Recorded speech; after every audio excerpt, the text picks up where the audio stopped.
What if I told you that the most powerful man in history was not a king, not a warrior, not a conqueror, but a man who walked away from power itself? What if the greatest revolution was not fought with weapons, but with silence?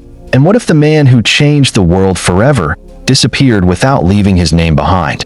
Before history wrote his story, before people argued about who he was, before scholars tried to trap him inside dates and theories, there was only a quiet figure standing at the edge of the world. They called him Lao Tzu, the Old Master. Not because he was old in years, but because his mind was older than civilization. No one knows his real name. No one knows his true face. Some say he was born in the 6th century BCE in ancient China. Others say he was not one man, but many voices merged into one legend.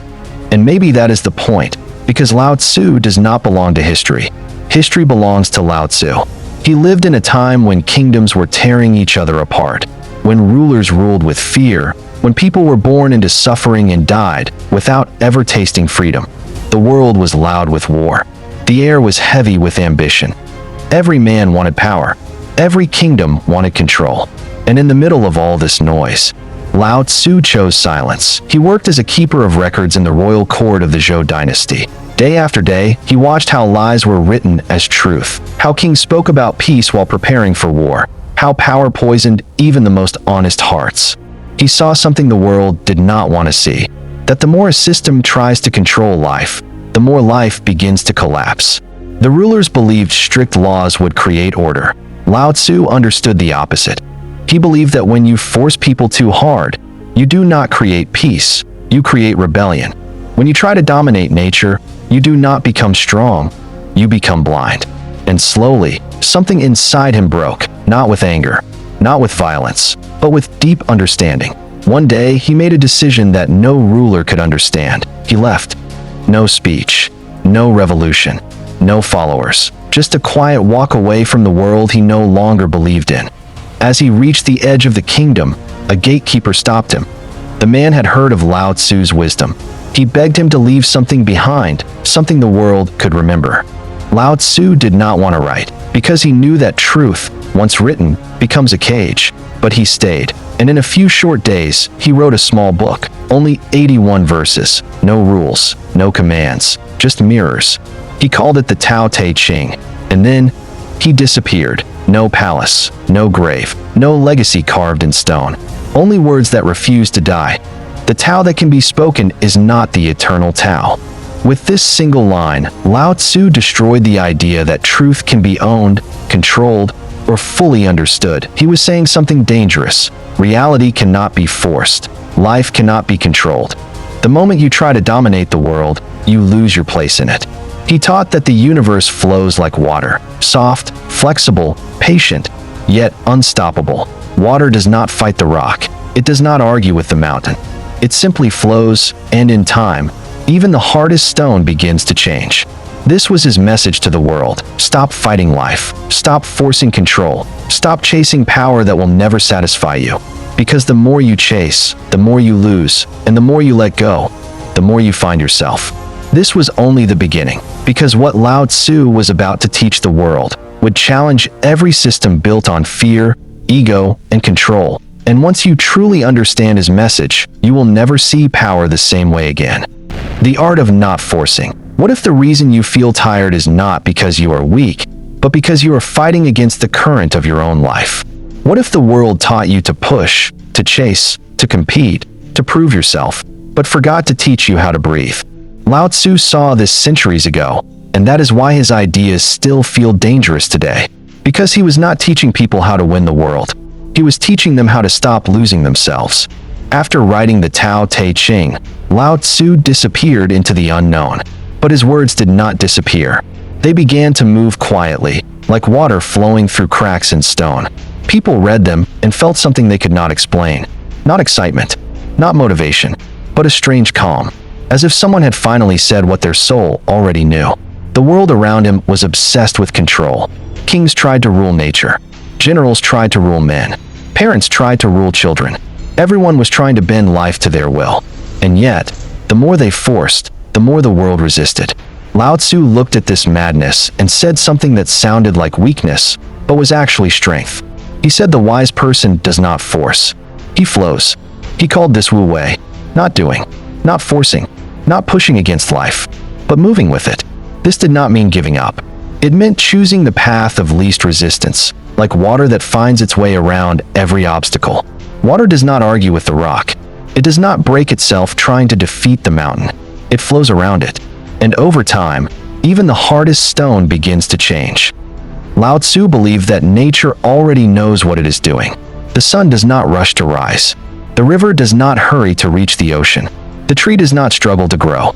And yet everything is accomplished. But humans, he said, are the only creatures who try to control what does not need control. We chase goals that never satisfy us. We compare ourselves to people we do not even know. We run so fast that we forget why we started. He warned that the more you chase happiness, the more it runs from you. The more you try to control people, the more they resist you. The more you cling to power, the more fragile you become. Because real strength is not in domination. It is in harmony. Lao Tzu believed that the greatest danger to humanity is not war or poverty. It is ego. The voice inside you that says, I must be better, I must be bigger, I must be more. Ego is never satisfied. It always wants more. And because of this, it turns people into prisoners of their own desires. He said, if you want to know the world, know yourself. Because the person who understands others is intelligent, but the person who understands himself is truly wise.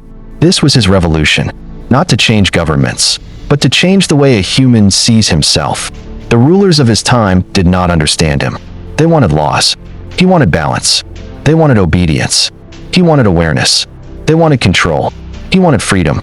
Not the freedom to do whatever you want, but the freedom to stop being owned by your wants. Lao Tzu believed that when a society is obsessed with rules, it creates criminals. When it is obsessed with wealth, it creates thieves. When it is obsessed with power, it creates enemies. Because whatever you worship, you eventually lose. He said that the wise leader is almost invisible. When his work is done, the people will say, we did it ourselves. Because true power does not announce itself. It does not shout. It does not need praise. It simply exists, like the quiet strength of the ocean. And this is why the world still fears Lao Tzu. Because he does not offer you success. He offers you freedom. And freedom is the one thing systems built on fear can never allow. You were not born to run forever. You were not born to compete until you collapse. You were not born to prove your worth to a world that does not know your name. You were born to live, to feel, to flow. And the moment you stop forcing life to obey you, life begins to open itself to you. The illusion of power. What if the world is not ruled by strength, but by fear? What if the crowns, the armies, the money, and the titles are not symbols of power, but symbols of insecurity? Lao Tzu believed that the more a person needs to control others, the more afraid he is inside. Because someone who is truly strong does not need to dominate. Someone who is at peace does not need to prove anything. He watched rulers build walls, create laws, raise armies, and still feel unsafe. He saw how kings surrounded themselves with guards, yet slept with fear in their hearts. And he understood something simple but terrifying. Power that depends on force is already weak. Lao Tzu said that the hard and rigid will break, while the soft and flexible will survive. He compared people to dry branches. When they become stiff with pride, they snap in the storm. But when they remain soft, like green leaves, they bend and rise again. This is why he said that softness is the greatest strength. The world laughs at gentleness. It mistakes silence for weakness. It believes that only loud voices and aggressive hands can win. But Lao Tzu knew that noise is often the mask of emptiness. The person who shouts the most is often the one who understands the least. The one who threatens is usually the one who is afraid to be seen. He spoke about love not as romance, but as the deepest form of courage. To be kind in a cruel world, to be calm in chaos, to remain gentle when everything pushes you to harden your heart. This is not weakness. This is mastery. Because anger is easy, violence is easy, hatred is easy, but to remain open, present, and compassionate when the world disappoints you takes real strength. Lao Tzu believed that fear is the root of all control.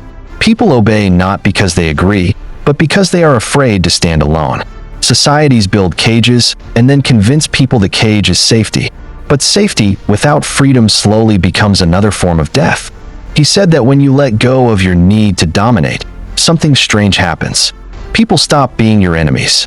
The world stops feeling like a battlefield. You begin to see that most humans are not evil. They are simply lost, trying to protect themselves in a world that taught them to be afraid. And this is why Lao Tzu's words still shake the foundations of power. Because he does not tell you how to rule others. He tells you how to stop being ruled by fear. He does not teach you how to conquer the world. He teaches you how to be at peace within it. If you remove fear, power loses its grip. If you remove ego, conflict fades. If you remove the hunger to dominate, violence disappears. This is the secret Lao Tzu left behind. The strongest force in the universe is not control. It is harmony. And once you understand this, you no longer need to fight life. Life begins to move with you. The prison you call success. What if the life you are chasing is the very thing that is trapping you? What if the dreams you were taught to desire were never truly yours? Lao Tzu believed that society does not make people free, it makes them obedient. It gives them goals, labels, and definitions of success, then convinces them that without these, they are nothing. From childhood, people are trained to compete, to collect, to climb, to compare. The world teaches you to measure your worth by what you own and how you are seen. And slowly, without realizing it, you begin to live for approval instead of truth. You chase money not because you love it, but because you fear being nobody without it. Lao Tzu said that the more you possess, the more you are possessed. Everything you own begins to own you back. Your house owns your time. Your status owns your choices. Your image owns your peace.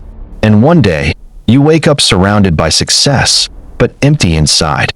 He warned that desire is endless. The moment one wish is fulfilled, another is born. And so people run their entire lives without ever arriving. They call this progress. He called it forgetting yourself. True wealth, he said, is knowing when enough is enough. True power is needing nothing. And true freedom is not being controlled by what you want. He believed that society creates artificial hunger. It tells you that you are incomplete, so you will keep consuming. It tells you that you are not enough, so you will keep chasing. And in this endless race, people forget how to sit quietly, how to feel alive, how to simply exist. Lao Tzu did not reject the world. He rejected the illusion that the world must define you.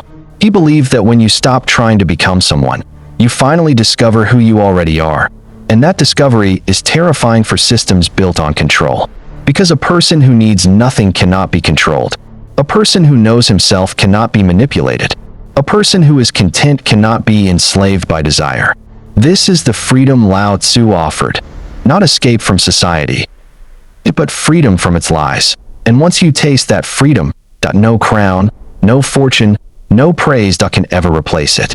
The legacy of silence. What if the greatest teacher in history never wanted students? What if the deepest wisdom was not meant to be followed, but felt? Lao Tzu never built an empire of followers. He never claimed to be right. He never tried to convince the world. And yet, centuries after his disappearance, his words are still alive, moving quietly through the hearts of those who are tired of noise. No one knows how Lao Tzu died. No one knows where he went. Some say he crossed the Western Mountains and lived the rest of his life as a simple man. Others believe he dissolved into the Tao itself. But perhaps the truth is simpler. He did not vanish. He became what he always taught: flow, silence, emptiness, presence. His book remains small, but its shadow is endless. It has influenced emperors and peasants, warriors and monks, artists and wanderers. It has survived dynasties, wars, and revolutions. Because it does not belong to a time. It belongs to the human condition. Lao Tzu did not promise happiness. He promised awareness. He did not offer success. He offered peace. He did not tell you how to change the world. He taught you how to stop being at war with yourself. And this is why his message still feels radical. Because the world still worships speed, power, and noise. It still teaches people to run, to prove, to conquer. But deep inside, the soul is tired. It longs for stillness. It longs for meaning. It longs for home. Lao Tzu's greatest gift is not answers. It is a reminder that you are already enough, that you do not need to fight life to deserve it, that the river does not struggle to reach the sea. It simply flows. So now, the question is not who Lao Tzu was, The real question is who you are becoming. Are you still chasing shadows, or are you ready to step into silence? Because the Tao is not somewhere else. It is here. It is now. It is you. And when you finally stop forcing, you will discover that life has been waiting for you all along. You've just heard the beginning, not the full truth. Lao Tzu's story does not end here. This was only the door. The real lessons, the ones that can change how you think, that how you see power, that how you see yourself, they are coming next. But only for those who are brave enough to continue. So now the question is not will I upload the next part? The question is, will you be there to hear it? If you want part 6, if you want the secrets Lao Tzu never spoke aloud, if you are ready to go deeper than surface wisdom, then prove it. Subscribe, turn on the bell, and write in the comments, flow, because the next chapter will not wait for everyone. Only for those who choose to walk the path.